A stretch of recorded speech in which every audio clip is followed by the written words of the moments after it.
Hello and welcome to our Friday webinar. We're on with Dr. Tom Tully, another excellent episode of Ask the Vet. Welcome, Dr. Tully. How are you?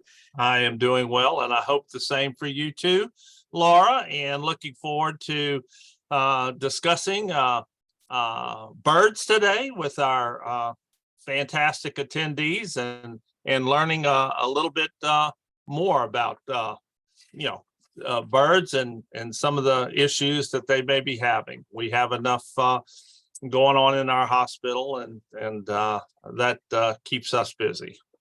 That's right. So as I just remind everybody who's joining us to use the Q&A button if you have a question for Dr. Tully.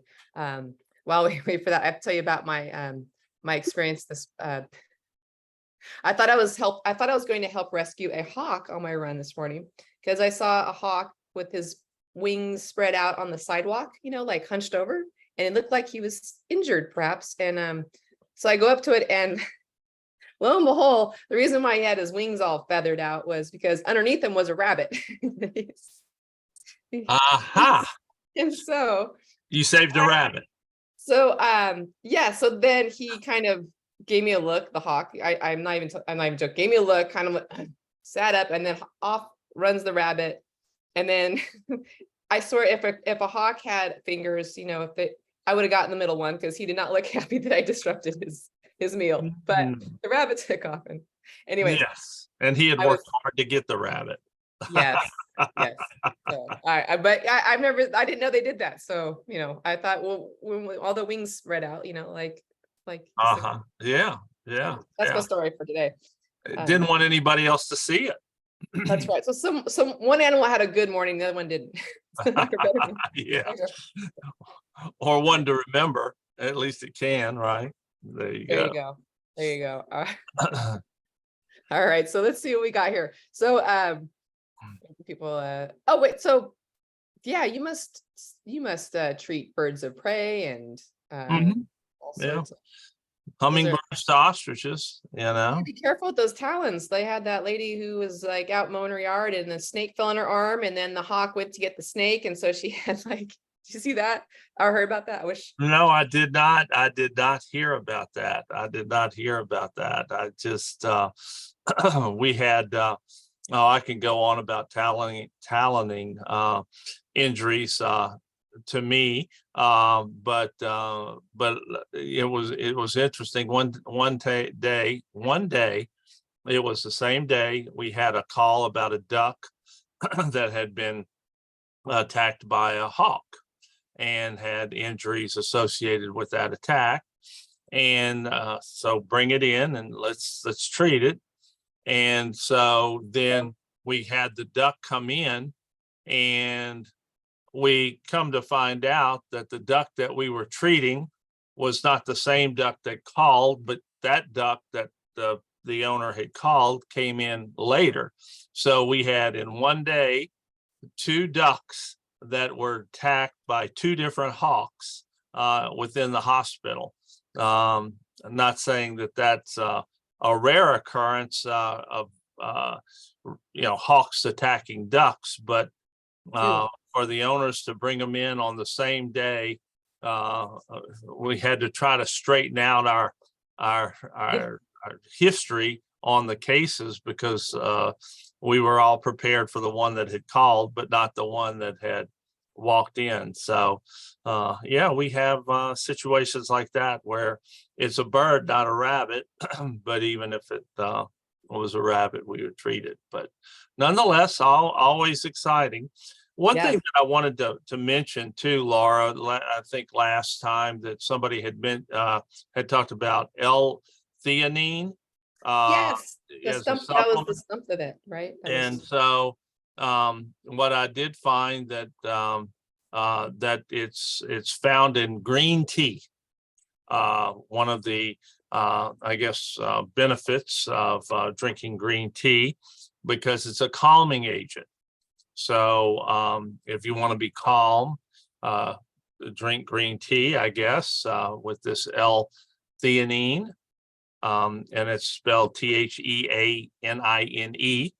And it's undoubtedly, when you purchase this supplement. It has a sweet taste, and that it states, at least in what I found, all birds love it. And well, it's a sweet taste all birds love is what it's, exactly what it says. And we know that that is not a true statement, because all birds would not love it, meaning that there are some birds, no matter how good it tastes, wouldn't like it, right? Based on our experience. Why wouldn't a bird like this? It has a great taste. Well, we know that we can't make birds like what they don't like.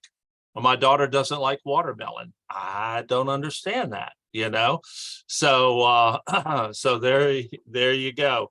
And it says it's non-toxic and non-sedating, but it calms the bird. That's what it's promoted as. And so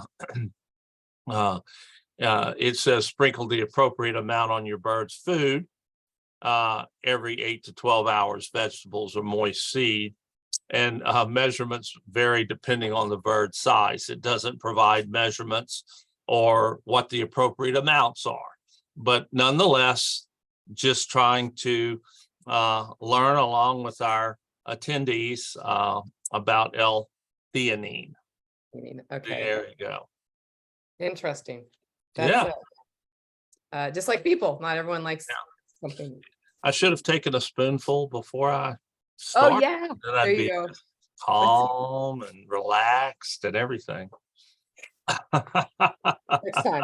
All right, we'll have that ready for the next webinar you do. Yes, yes. So let's see. I have a question for you.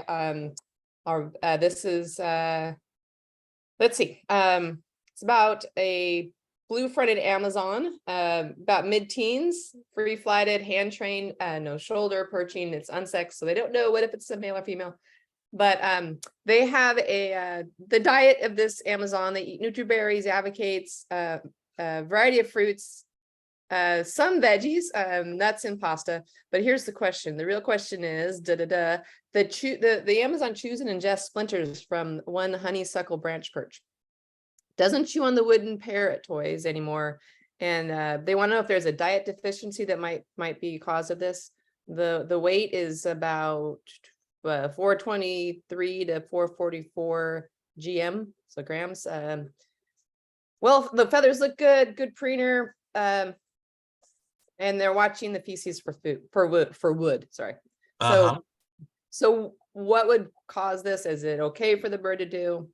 Is it a diet deficiency? Well, I guess, again, without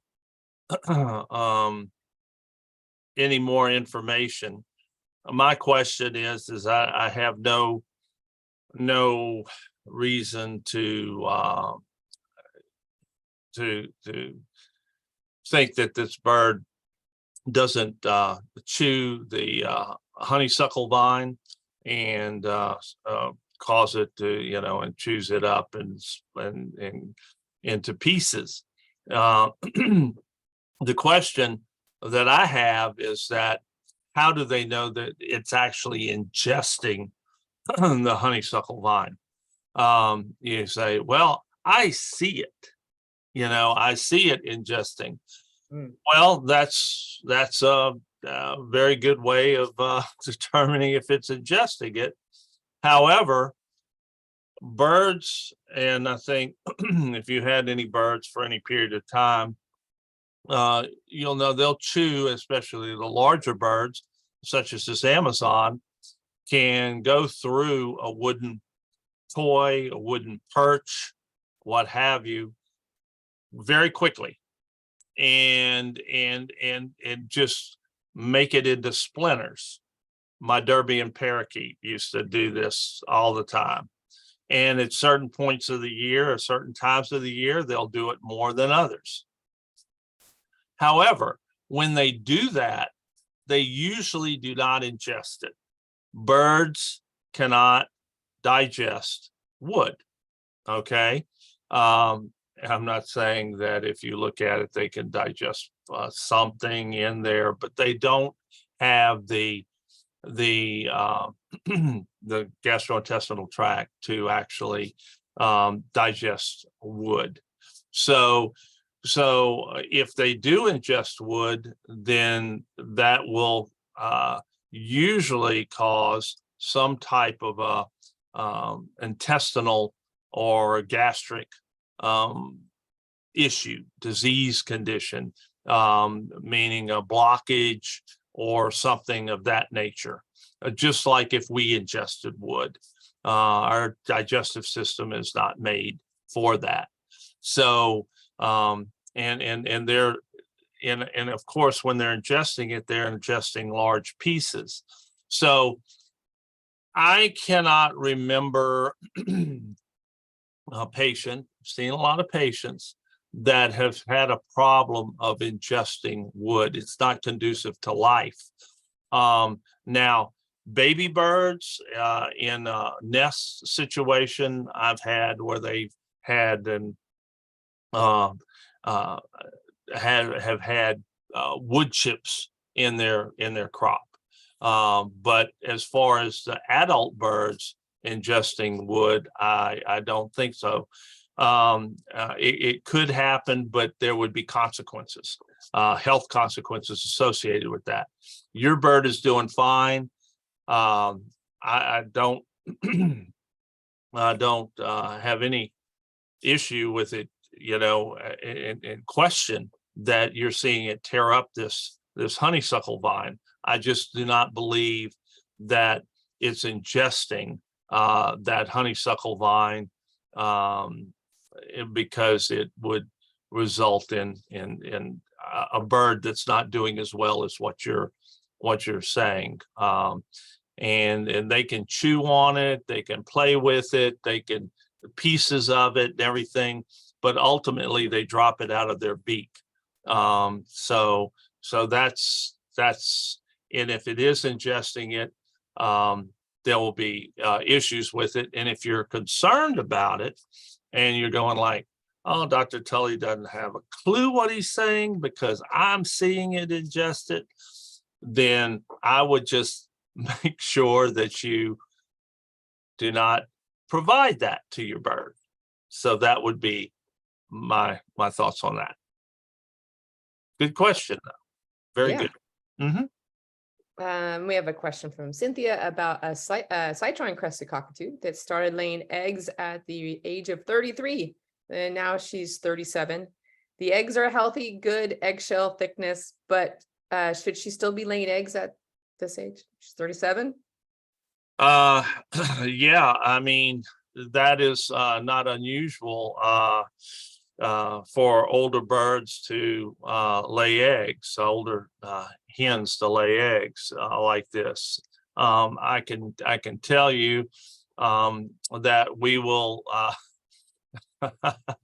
have birds that have had DNA have been DNA sexed as a male early in life. Later in life, all of a sudden, the male has laid an egg.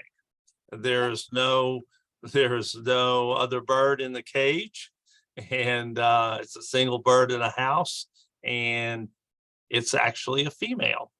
And so this has happened a few times. It doesn't happen much. The DNA sexing is relatively correct on its the results, but at the same time, it's not 100% correct. But that's just another bit of information associated with this that is useful, that most people think, well, I got DNA sex, so it's 100% accurate. No, unfortunately, there isn't a 100% accuracy in any of the sexing techniques, even endoscopy. But nonetheless, endoscopy and actually viewing the ovary or testicle and DNA sexing are your highest percentage of correctness on that. But to be that age No, it's not unusual in a sense, or that it could occur. But obviously, you're providing a great environment, great nutrition to allow the bird to have reproductive activity at this stage in life. I just again recommend, with the bird being laying the eggs, to make sure that it has a calcium source for good eggshell production and ability to lay. You need calcium within the body to help with muscle contracture and normal reproductive tract action to lay that egg. I was always curious when a bird starts laying eggs, like this cockatoo, like at age 33. Does that mean like it was a buildup all these years for the right circumstances? So now I'm going to lay eggs, like everything's perfect. Well, if we could figure that one out, Laura, we would be doing very well, and being able to control the birds laying eggs. And of course, that's one of the things with certain avian species, you can control egg laying. Egg laying is associated with light cycle, like in chickens, for instance. You can then I think they have had birds lay 365 eggs, and an egg a day, just because of the light cycle. And in breeding season, we know canaries, lay in the winter, shorter days. They molt in the summer. So if you can control the light cycle in certain species, you can control the egg laying. And if you want to help, or if you're looking to increase your production, then of course you'll control the light on those type species. Or if you're controlling molting or what have you, if you want good feather quality or on that. Or if you don't want the bird to lay, you can control the light cycle. Unfortunately, with parrots, that's not the case, where that can occur. What most birds, if you look at it as far as the behavior in laying the eggs, and what I've found, and a lot of this is just kind of observational over time, is that the more comfortable the bird is in the surroundings, and in particular, if there's hormonal stimulation from a mate, that will encourage, and with the proper nutrition and having nutrition available, that is going to give you a better chance of that hen laying an egg. Viable, if it's fertilized or not, is somewhat dependent upon its love of its mate, right? And in most situations where you have two birds together, these are arranged marriages, okay? And it's us who think, well, you are a blue front Amazon, you are a blue front Amazon, we'll put you together and it'll be, live happily ever after, blue and gold macaw, what have you. Well, that one bird may look at the other bird and say, where did you come from? Who put you in here? And who said you could be in here? Just because you put a male and a female together, there could be no, amorous connection whatsoever between those birds. And I think anybody who's raised birds for any period of time can go back to that.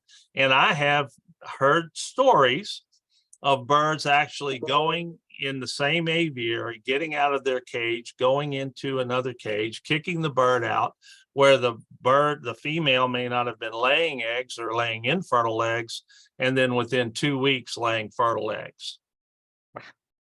you know. So you always have to remember that these are arranged marriages and in situations like this. And that if you have a situation where the birds are not laying, then it may possibly be due to an incompatibility of the mates. Just because they look like each other doesn't mean they love each other. And so that's always something to consider. The problem is that in a lot of, say like at Laurel Park in the Canary Islands, they can put 6 blue and gold males and 6 blue and gold females out there in the same cage, in a large flight cage, and say, pick who you want. Most people, it's like, I'm going to get a male, I'm going to get a female, and hopefully, the stars align. But, or the planets, as opposed to stars. But anyway, the planets align. And we're fortunate that many times that is effective. But the frustration comes when you don't have it. And then also you have other species such as African grays, for instance. African grays can go along and lay and lay and lay.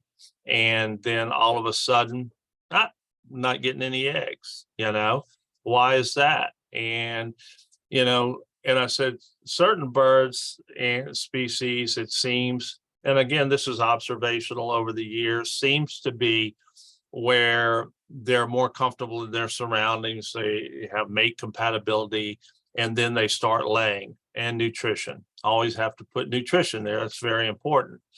And so that may be the case like with this cockatoo. For some reason, over years, it has become very comfortable in the surroundings. Everything's good. He loves the flock that he lives with, meaning the family, humans, whatever. And it just feels comfortable enough to lay, and everything's working well.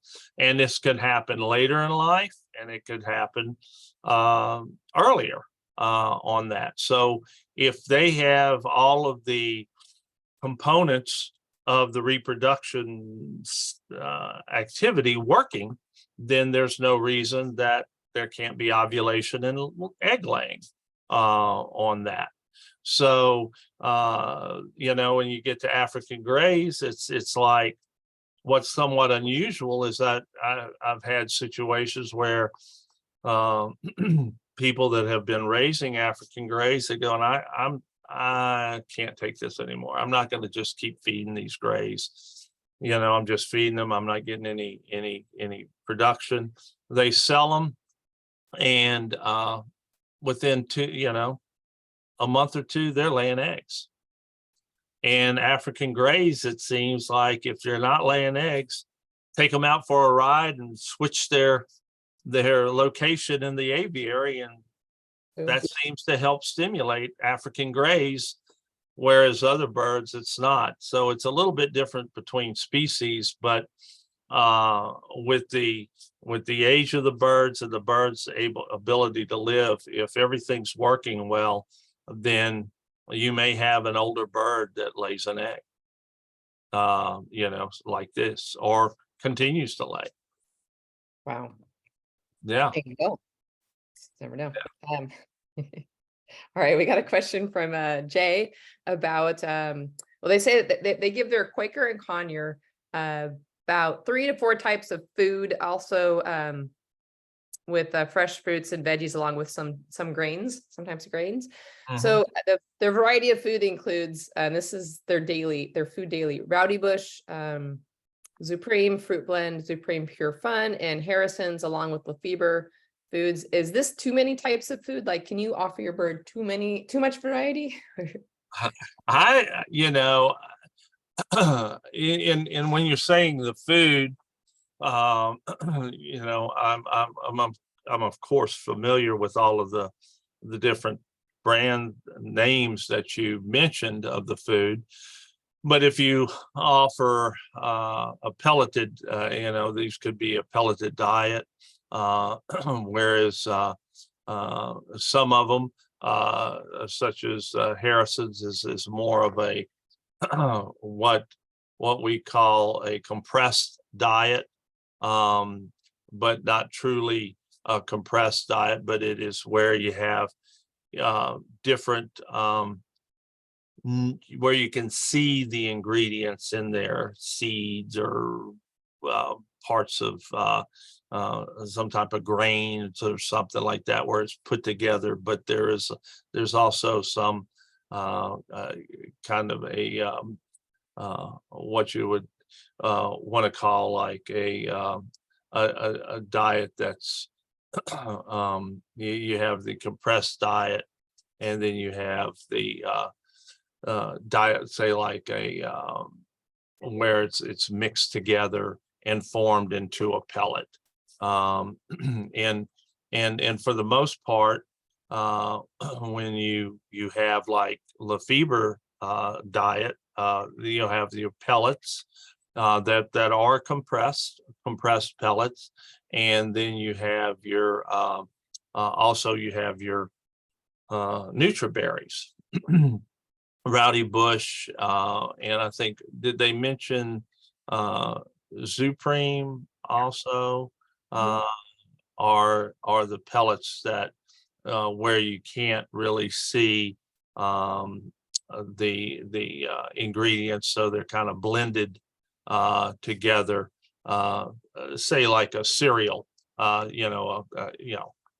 Cocoa Puffs or something like that, but it's more of a blended. You can't see the different particular areas of it. So some of it's different, but it's basically kind of pelleted diets.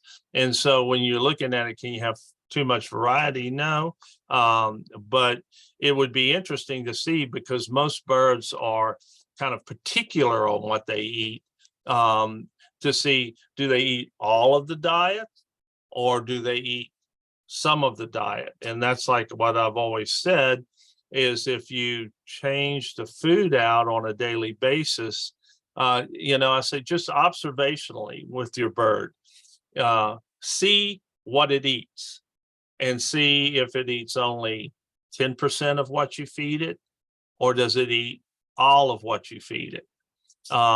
Because whatever you see that it eats is what's being ingested into the body. So it's not necessarily what you feed it, it's what does the bird actually eat.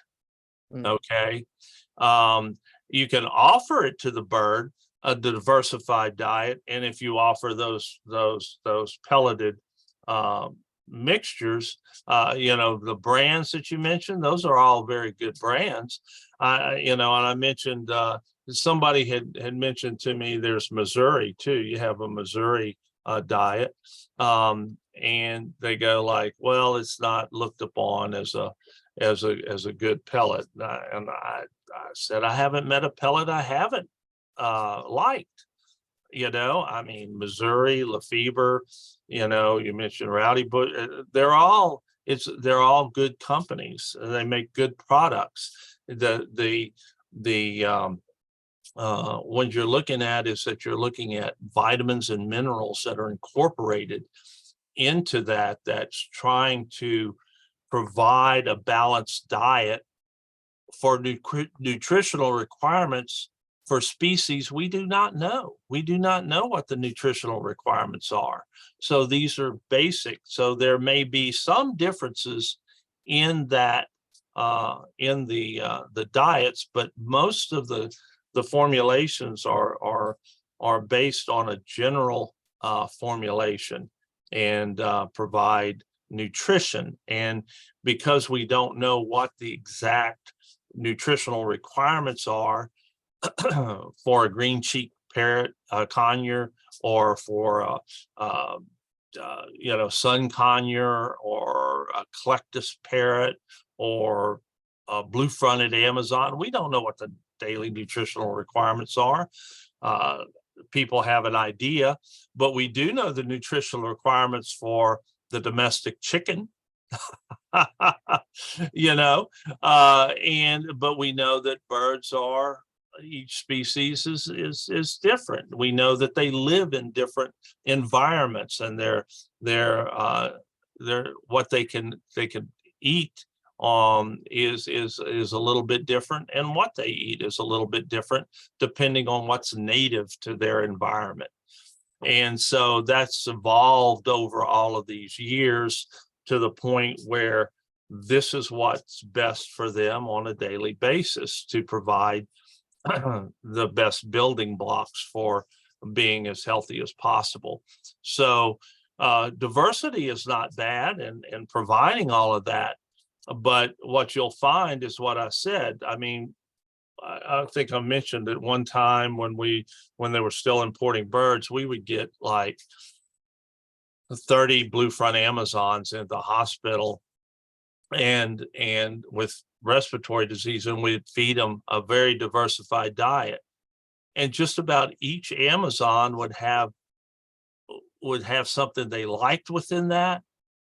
And the next cage, the other one wouldn't eat that, but would eat something that the other one didn't like.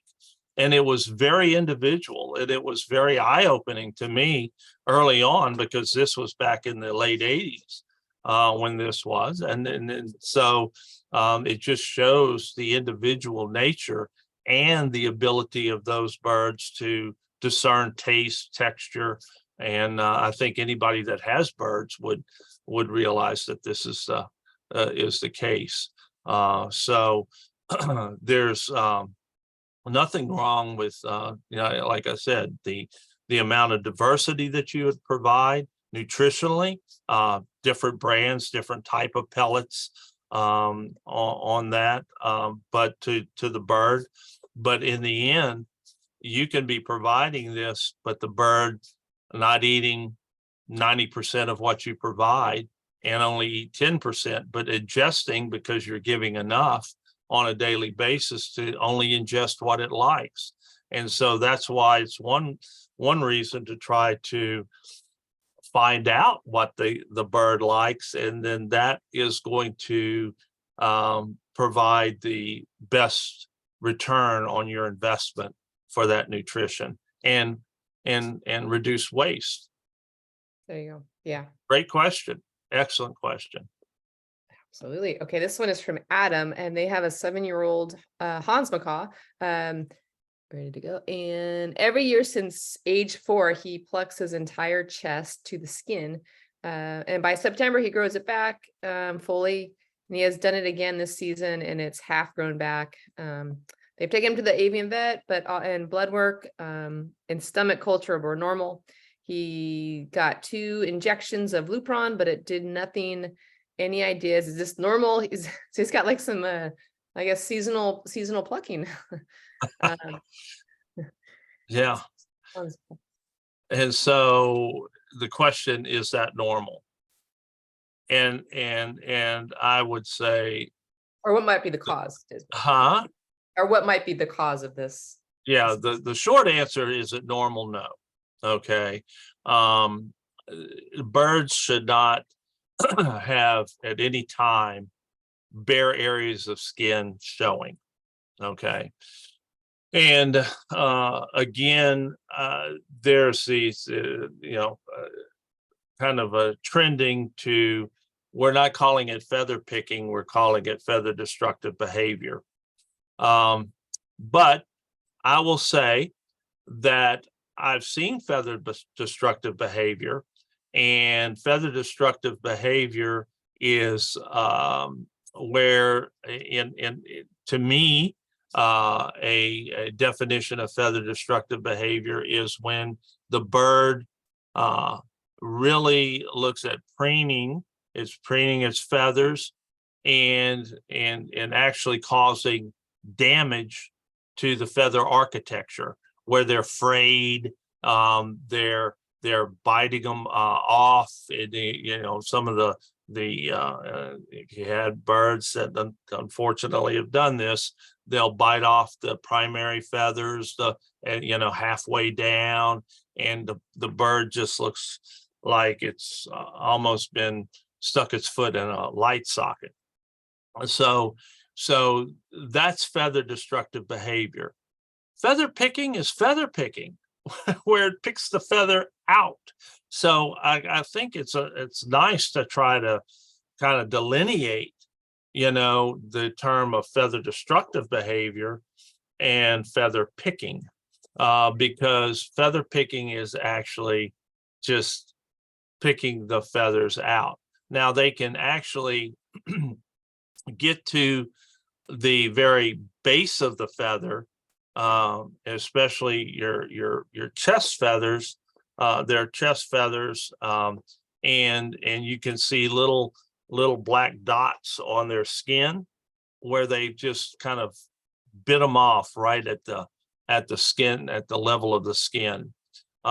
So if you see any bare areas on the bird, that is not normal. Okay, and try to find out what the cause of it is. It appears your vet, just based on what just the question, just short information, is knowledgeable and doing everything possible to try to determine if there's an underlying disease process occurring here.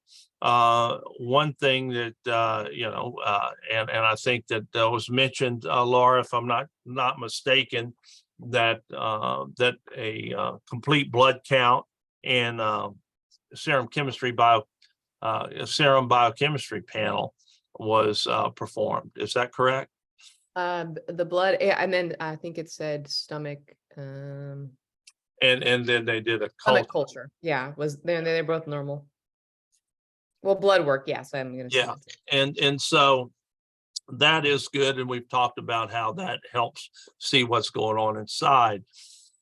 So you look at this, and with feather destructive behavior or feather picking, you're looking at also, and mention that there was a certain time of year that this always occurred. Yeah, every year since age 4, it plucks his entire chest of skin, but it grows back by September. Grows back fully. So when did it say it started in the year? Okay, so it's a 7-year-old Hans Macaw, and since age 4, so it's been doing it for 3 years now. Okay, for 3 years, since age 4, and so it would start. So it would start, say, like a situation where the bird was so in the summer, I guess it would start plucking, and then by the fall it would grow back, and it does this every year. So with that, so you're looking at a certain time that this does occur, and that it doesn't occur all year. Then what you start looking at is that what happens during this time of year when the bird starts picking, that doesn't happen any other time of the year. Okay, and to see if there is something that is occurring during this time that is causing this bird to pluck its feathers from its chest, and then it allows them to grow back. So what you're thinking about here is that, well, what could cause it? One, it could be some behavior issue that for over the summer, something is bothering this bird. If we're looking at behavior and we're taking the information provided as it relates to a physical exam to determine if there's any overt disease condition, meaning something that can be diagnosed parasitic wise, an infectious disease or something that would be an underlying reason for this bird, that otherwise it is healthy, but it's having this behavioral anomaly. Okay, so otherwise it's healthy, but it looks like, based on everything we have, it's behavior. So if it's behavior, then you look and see if there's something during this period that's different than the other part of the year that is maybe causing this bird to have this response and pluck its feathers. So you look at activity, you look at anything within the house, you look at what's going on during this period of time. And that, do we leave? Do you go on vacation, holiday, what have you? Is something different, change in the household or what have you? Because there could be a trigger for this that changes at the end of the summer. Okay, and it says, I'm fine now, and then the next June it goes, pluck his feathers out. Oh, I'm good. The next thing is that you look at, you have a specific time of year when this happens, and so you look at the potential for some type of an environmental hypersensitivity. The bird is like, all of a sudden, there's pollen in the air or something that's different at that time of year that causes the bird environmentally to pluck its feathers, and then it's gone by the end of the summer, and it grows its feathers back because it doesn't have that. So there could be something of that going on. And then of course you have hormonal that could be involved. You could have some type of a hormonal effect, but not necessarily with this bird, but in birds that ovulate at a certain time of year, or hormonal, say Amazon parrots in spring or summer, and this early summer, and this happens, then that could be a possibility, a trigger to something like that. So that's just kind of a short answer for a long, where there's a lot of information. But the difference between maybe going into kind of looking at something behavior wise is the fact that this, and I mean it's obviously behavior and something's doing it, but the bird seems to stop and let the feathers grow back, and then it does it again.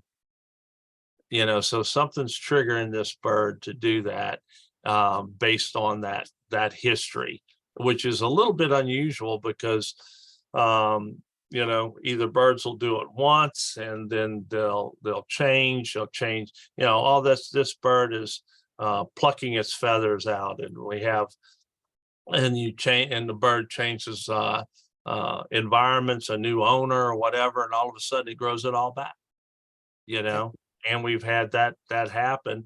And my little I had a little rescue. I have a little rescue Senegal. When I got it, a lot of feathers under its kind of its chest were plucked, and I had a lot of little gray. It was gray feathers, and they weren't the colored cover feathers there. And after the next molt, everything came in, and he's been fine since. So you have instances where, and then we have instances where people go on vacation and the bird change there, plucks the feathers, and then they come back, everything's fine. So that's why I kind of go through, if the bird is healthy otherwise and it's more of a behavior issue, then it can be triggered by something internally, such as a sensitivity. And I wouldn't say food, because that's always one consideration, that it could be something within a certain diet that the bird's getting fed. But this stops, you see. And so if it is a continued, and that's always something I consider, if this is an ongoing process of feather destructive behavior or feather picking, that diet should be looked at, because there's maybe some ingredient in that diet that bird is sensitive to. So there you go. Another excellent question. Yes. Excellent. Yes. All right. This one is from David. They wondering what you would consider adequate UV sunlight for a cockatiel. So their cockatiel girl currently gets 3 to 5 hours a day outside, 4 to 6 days a week. Also, is shade as good as direct sunlight? Because they make sure they have shady spot for her in her cage, so then when she's outside, she can retreat to it. Yeah, I mean, the question is, shade as good as direct sunlight? No, it isn't. The one thing that actually sunlight through a window is not as good as direct sunlight. Nothing is better than direct sunlight. However, some is better than none, right? But shade is sun that is blocked, okay? And you have ambient light under the tree if there's shade, or under the wherever you see light, it's just ambient light that's lighting up that. And so what you're looking for is direct sunlight or artificial UVB to actually get that the effect. Can birds live inside without direct or UVB light? Yes, they can live well. But again, it's if you want to try to improve what their overall condition, feather condition, I think that you could do some just little studies yourself with birds in given UVB or direct sunlight, and birds that aren't. So it's best if you can. Can the birds do fine without it? Of course, they've done fine for years without it. But it's just something that is beneficial. Just want to try to put that in there. Now, you don't want, of course, it's been give the understatement for the day, a little warm this summer in certain parts of the country, in the US, but I think around the world, in the Northern Hemisphere, I think we've had a warm summer. And as I've stated before, birds are extremely sensitive to heat. And so you do want to provide shade. You can, I can put my bird out when it's appropriate. That it's not going to be direct sun the whole time, but there will be places where the shade and getting the bird and direct sun, it during the day, there will be opportunities for that bird to have direct sun, but with shade. So when you do it, the bird could be in the direct sun if the temperature is correct. I mean, appropriate. But if it, you don't want to get it and have the bird in too hot of a temperature. So, yeah, I hope that provides the information. Yes, it does. I have a question from Frank. All the parrots, since all parrots must be bred in the US, is it possible that some disease states like cancer could be a more common occurrence in young parrots like Amazons, since same breeding pairs are used over and over? So they say a vet from Texas, A&M, postulated this after their Amazon died of liver cancer. Well, I guess if you get down to it, and you have certain it's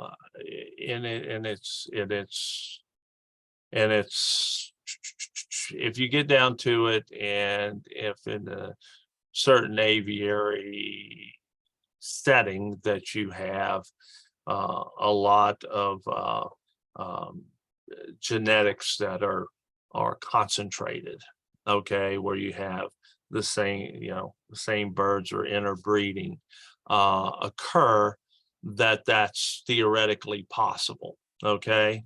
The probability of that at this point in history, I think is not a significant concern for that.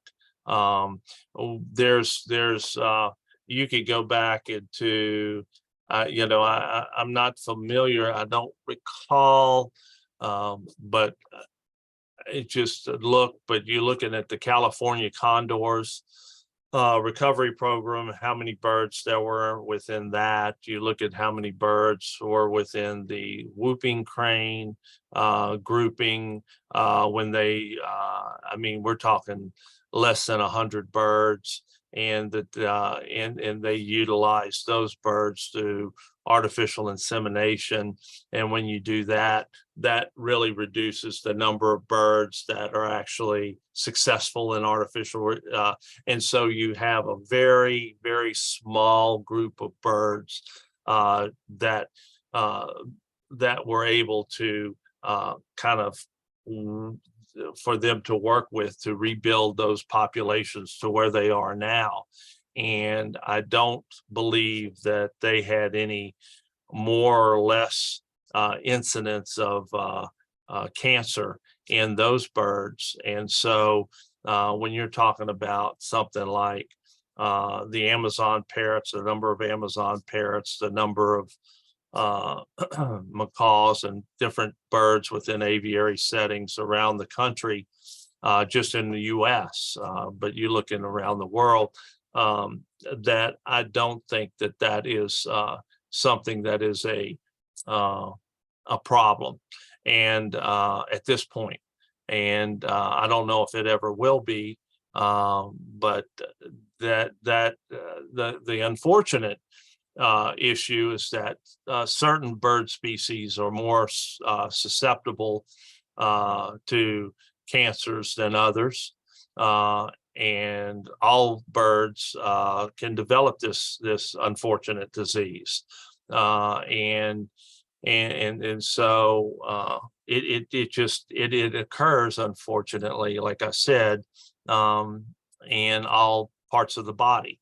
And I don't think it's necessarily related to any type of small genetic pool that the birds are being bred out of at this point in time. It's just an unfortunate disease that can happen in any bird, with more species being susceptible. So right off the bat, budgies, that's I've had young budgies less than a year old. There's been speculation that there may be a virus involved with that. There has never been any confirmation to my knowledge, but it was a retrovirus that was postulated or theorized that may be causing it. The studies to have, I'm not aware of any studies that were able to actually validate that thought. But nonetheless, just because of the high incidence in budgies, that's the case. But you look at dog breeds, certain dog breeds are more susceptible, boxers, for instance, to neoplasia or cancer than others. Great question, but I don't think that that's an underlying cause of cancer in birds at this time. Okay. Let's see. Okay, so Anne has a question. She has a 2-year-old Cape parrot, just diagnosed. 2-year-old what kind? Cape So a little, Hey, hey, yeah, not too oh, common. wow, wow, Yeah, wow, a Cape parrot. that's good. Yeah, don't see Uh, them often. I know, right? Very nice, yeah. So the Cape parrot is diagnosed with high uric acid, and he's on a diet of chop and Harrison's pellets with nutriberries. Um, they want to know advice on his current condition. So high uric acid. Well, what I'd have to know is, first of all, uric acid. So what is uric acid? Uric acid is kind of the kind of protein um, byproduct breakdown, and is found within the blood, and it is and so when we are looking at uric acid, it a lot of times is associated with renal function, but when we're kidney function. However, what I was saying about uric acid, I'd have to know what the levels are of uric acid that are considered, she said, high, because uric acid level in birds that are elevated outside of the normal range, if a bird is up, alert, moving around the cage, eating, if they're elevated, then it is in all likelihood associated with dehydration. Now, you say, well, the uric acid levels are high, and it possibly could be kidney failure. Okay, because in mammals, this is I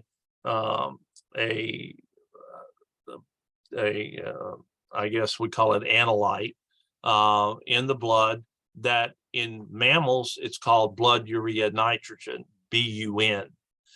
In birds, reptiles, uric acid, and so you have a cat with chronic renal disease could have a high BUN, okay, and still live and go around. Maybe, it's not going to be as active as it was, but it still could do that. Now, what happens with the bird with the high uric acid level, if it has renal disease, in my experience, the bird is not able to move, and it'll be dead within a day. Okay, if the high high uric acid level is associated with renal disease. So therefore, birds with high uric acid level, and this is what I'm elevated, then it's usually dehydration that's associated with this in my experience. So I don't know what high is. It's kind of, relative to what the reference range is and what one believes is high. And but in general, it's usually related, and I'm not saying all, but in general, dehydration if the bird is active and moving around. And why it would be dehydrated, I don't know. But again, I'm just not sure what the level was and what is being considered high, because if it's renal disease, then, and it's a high level of uric acid, then the bird is usually dead within a day or two, and it doesn't sound like that's the case here. So, but I wouldn't know why that bird would be dehydrated, but I'm not sure, there is a range. There's high level and low level, and right in the middle. And so I'm not sure how the high that is as it relates to that upper level. So there you go. Okay. And just real quick, so is that just it? How would a bird present with that? Would you know that at home, or was that something when you bring them in and they get other tests done, like they're your? Well, well, the one thing, if the bird is near death, which is what happens when the birds have severe renal failure, birds are fairly, is their kidneys as it relates, they can have normal, relatively normal uric acid levels if they have severe renal disease, just because of their physiology, and so they can be having drinking a lot of water, urinating a lot, have visceral gout or uric acid crystals in the kidney. And you can do a blood test, and the uric acid levels will be normal or within normal range. They may be a little elevated, but they're in normal range. You wouldn't even tell until that bird kidney just can't function anymore. And that's when you have the increased uric acid levels and the bird's near death. And so you wouldn't, you see the dehydration if the bird's not doing well, and that's why, or you're in, there's some type of medical reason that the bird's being examined for. The bird's not drinking, the bird's not eating, so it's dehydrated, or it's been injured, or there's been some trauma that occurred. So you'll collect blood. And that's what I said, you got to look and see what's going on inside. Okay. And then when you do that, that's when you're going to see, you'll do a plasma biochemistry panel.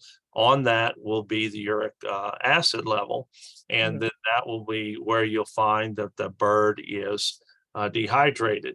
And you may find that on a physical exam. But normally there are criteria you look at. Veterinarian assesses if the bird's dehydrated or not, looks at the history, and not always is a serum plasma biochemistry panel warranted for that if the bird doesn't appear dehydrated based on those criteria. So that's how it usually you would pick it up on a blood test. Okay. But in the normal situations, that is extremely rare. We don't have a lot of elevated. Because we treat sick animals, we see it on a regular basis, but it's just not something that occurs more than what you would think in a hospital setting. Okay. And you Cape parrots, I'm sure this. Yeah, and that's one of the things that you look at, and thank you for bringing that up too. We don't see a lot of Cape parrots and beautiful birds, but it's one of those things where there may, trying to find a reference range for this in a Cape parrot may be a little bit difficult. And so that's something else that's maybe a species difference on that, where the upper range of normal is higher than others. All right. Well, on that note, I have to do our giveaway today. Well, fantastic. It's already, it goes like that, Friday flies. Great questions today. Thank you very much, everybody. No, really good ones. Let's see. So I've got to give away. We're giving it. Look, I got this down now, so you can actually see it on my blue screen. I need sunglasses. I know, it's so bright. It's like a bright. Well, it's gold, so it's. I know. Green and bright. This is, of course, the limited edition banana Nutriberries with this collector tin. See this lovely collector tin. Inside are the banana Nutriberries. This is going to go out to Marilee Morgan. Congratulations. You're going to get There we you. go. You're going to get Uh-huh. this, the newest diet offering from Lafeber, as well as another Lafeber product of your bird's choice. And I just want to point out though, real quick, that, I know that birds tend to like nutriberries so much that people might think that they're a snack because it's, it's like something that's easily, accepted, but no, it's a full-fledged diet. So there you go.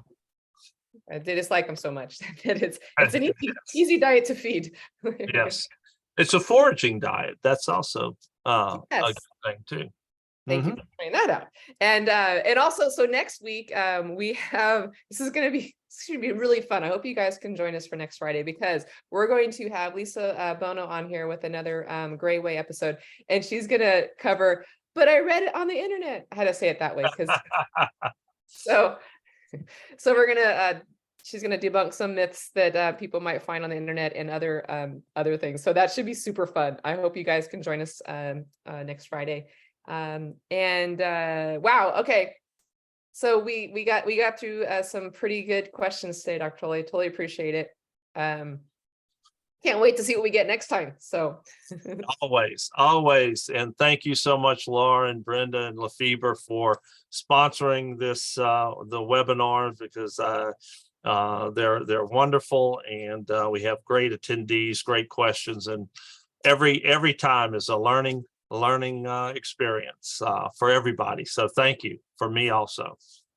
there we go. Okay, and if we didn't get through your question today, we'll try to send you an email answer, or we'll cover it in the next webinar, and we'll get it good there. There Yes. we go. All right. Thank you. Thanks again. Have a great day. Everyone Bye-bye. have a great weekend. All the best to you and your flock, and everyone stay safe. Till next time.